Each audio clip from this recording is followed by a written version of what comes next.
Everyone, welcome back to my channel. तो आप लोग कैसे हैं? I hope you all are doing great. तो आज की वीडियो में आपके साथ शेयर करने वाली हूँ एक न्यू रेमेडी। जैसे कि आप लोगों ने पिछली वीडियोस में देखा होगा, recently I started my hair care और मुझे जो है इतने अच्छे रिजल्ट्स मिले, तो मैंने सोचा आप लोगों का ये भी रेमेडी शेयर कर देती हूँ। तो यहाँ आप देख सकते हैं मेरे बाल, जब मैंने पिछली बार योगर्ट वाला मास्क बनाया था तो ये उसकी वजह से इतने शाइन कर रहे थे। और आज मैं बनाने वाली हूँ बहुत ही अच्छा एक मास्क बोलो, एक शैम्पू बोलो, व्हाटएवर यू कॉल, मतलब इतना यूज़फुल है वो आपके बालों के लिए। आपके बालों को शाइनी, सिल्की और स्मूथ बना देगा। जैसे कि मैंने आप सबको पिछली वीडियो में बताया था, स्पेशली ये वीडियो उनके लिए है जिनके हेयर फॉल हो रहा है या फिर फ्रीजी या मतलब ऐसे झाड़ू जैसे बाल हो गए हैं, तो उनके लिए बहुत अच्छी रेमेडी है। तो ज़रूर आप एक बार ये यूज़ करके देखें and it's magic for your hair. और यहाँ मैं जो है ना सबसे पहले मॉर्निंग में उठ के डिटैंगल कर लेती हूँ, तो इसलिए मेरे इतने इजीली मतलब बाल जो है ना सुलझ गए हैं। और अगर आप चाहते हैं आपकी हेयर ग्रोथ फास्ट हो और हेयर फॉल ना हो, तो आपको जो है ना छोटी छोटी चीज़ों का, जो बेसिक चीज़ें होती हैं उनका ध्यान रखना पड़ेगा, उन्हें फॉलो करना पड़ेगा। तो इसलिए अगर आप चाहते हैं मेरी तरह बाल सिल्की और शाइनी, तो आपको जो मैं आपको बताऊंगी आपको वो फॉलो करना है। देन उसके बाद आप मेरे जैसे बाल पा सकते हैं। तो यहाँ आप देख सकते हैं मैंने जो है ना बालों को डिटेंगल कर लिया था। और जो चीज़ें मैं इसमें डालने वाली हूँ वो है एग एंड हनी। तो यहाँ मैंने 2 एग लिए थे अपने बालों के लिए, क्योंकि मेरे बालों के लिए ये इनफ थे। तो यहाँ मैं जो है ना इसमें मिक्स करने वाली हूँ 1 tablespoon honey. And then I am gonna mix it, मतलब आपको इतना मिक्स करना है, बहुत देर तक अच्छे से मिक्स करना है, मतलब इसे फेंट लेना है अच्छे से। देन उसके बाद इसे अप्लाई कर लेना है एंड फर्स्ट एप्लीकेशन में you will get instant results. तो आप एक बार ज़रूर यूज़ करके देखें, देन मुझे उसके बाद बताएं आपको इसका फ़ायदा हुआ या नहीं। तो आपको करना कुछ नहीं, आपकी किचन में बहुत इजीली ये मिल जाएंगे। और आपको ट्वाइस अ वीक करना है। देन उसके बाद आप अगर अपने बाल देखेंगे ना इसे यूज़ करने के बाद, एंड यू विल शॉक कि इतने अच्छे रिजल्ट्स जो आपको किसी भी प्रोडक्ट के यूज़ करने से नहीं हुए होंगे। और कुछ लोगों ने आई होप यूज़ भी कर लिए होंगे। तो यहाँ जो है ना मैं इसमें मिक्स करने वाली हूँ हनी, एंड इसे अच्छे से मिक्स करके इसे मैं अपने बालों में लगाऊंगी। और आपने अगर कभी ये यूज़ किया है, do let me know in the comment section, किस किस ने मतलब ये यूज़ करके देखा है। तो ये तो मैं बहुत पहले से यूज़ कर रही हूँ। जब भी मुझे लगता था कि मेरे बाल जो है ना बहुत फ्रीजी हो गए हैं, दो मुँह के हो गए हैं, तो मैं क्या करती थी, योगर्ट और ये एग जो है ये लगा लेती थी। उससे मेरे बाल इतने शाइनी हो जाते थे। तो इसलिए मैंने सोचा आप लोगों के साथ सारी सारी चीज़ें जो है ना मैं शेयर कर देती हूँ, जो जो चीज़ें मैं यूज़ करती थी। तो यहाँ मैं आप लोगों के साथ जो चीज़ें शेयर कर रही हूँ वो मैं पहले यूज़ कर चुकी हूँ। और अगर आप लोगों को मेरी वीडियोस पसंद आती है, वीडियो को लाइक कर देना, शेयर कर देना और चैनल को सब्सक्राइब कर देना और बेल आइकन को प्रेस कर देना, जो मेरी आने वाली वीडियोस की नोटिफिकेशन है वो आपके पास टाइम से पहुंच जाए। तो यहाँ मैं जो है ना अपने बालों को सबसे पहले पार्ट में करके उसके बाद लगाती हूँ। और अच्छे से आपको ऐसे पार्ट में कर करके लगाना है। और थोड़ा सा ये इधर उधर गिरेगा, लेकिन आपको करना क्या है, आपने जो आपकी लेग्स हैं उन पर कुछ बिछा के देन उसके बाद इसे अप्लाई करना। और एक बात और, आपको जो है ना एग में से बहुत गंदी वाली स्मेल आने वाली है, लेकिन आपको स्मेल को इग्नोर करके आपको अपने बालों पर ध्यान देना है कुछ देर के लिए, मतलब क्योंकि आपको जो है रिजल्ट चाहिए, आपको अपने बाल सुंदर और शाइनी बनाने हैं। तो इसलिए आप इग्नोर कर सकते हैं, क्योंकि जिस टाइम मैं लगा रही थी ना मुझे इतनी गंदी स्मेल आ रही थी और मुझे जो है ना एलर्जी है, तो मुझे तो ज़्यादा प्रॉब्लम होती है।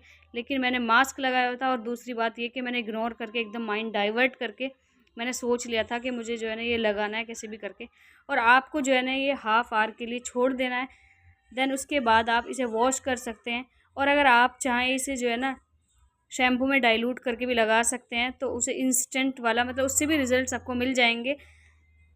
और जब आप हेयर वॉश करें तो आपको बहुत अच्छे से हेयर वॉश करना है। आपको ये ध्यान रखना है कि आपकी स्कैल्प में या मतलब आपके बालों में इतना सभी जो ये रेमेडी रहनी नहीं चाहिए, क्योंकि अगर आपके बालों में रेमेडी रह जाती है उससे बहुत चिपचिपे हो जाते हैं। मतलब मैंने पहले भी आपको बहुत मास्क वगैरह जो बताए हैं, तो आप जब भी कुछ भी अप्लाई करते हैं तो उसे बहुत अच्छे से वॉश करना है, क्योंकि अगर आपके बालों में रह जाएगा तो आपको नुकसान भी हो सकता है, क्योंकि बहुत चिपचिपे हो जाते हैं जिससे हेयर फॉल होता है और हेयर ग्रोथ नहीं होती। तो इसलिए मैं आपको बता देती हूँ, आपको बहुत अच्छे से हेयर वॉश करना है।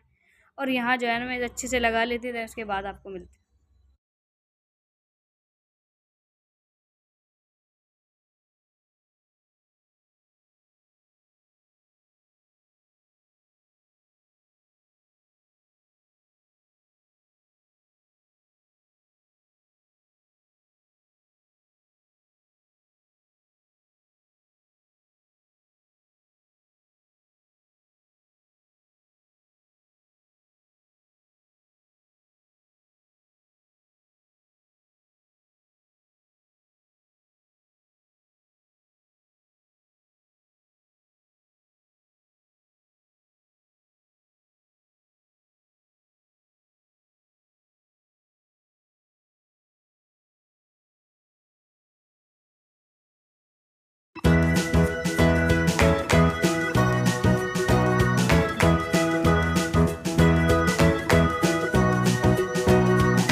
अच्छे से मैंने पूरे सर में अप्लाई कर लिया था। आपको अपने रूट्स में, स्कैल्प में और एंड्स में अच्छे से अप्लाई करना है। तो यहाँ फाइनली मैंने लगा लिया है। अब मैं हेयर वॉश करूँगी। Bye bye.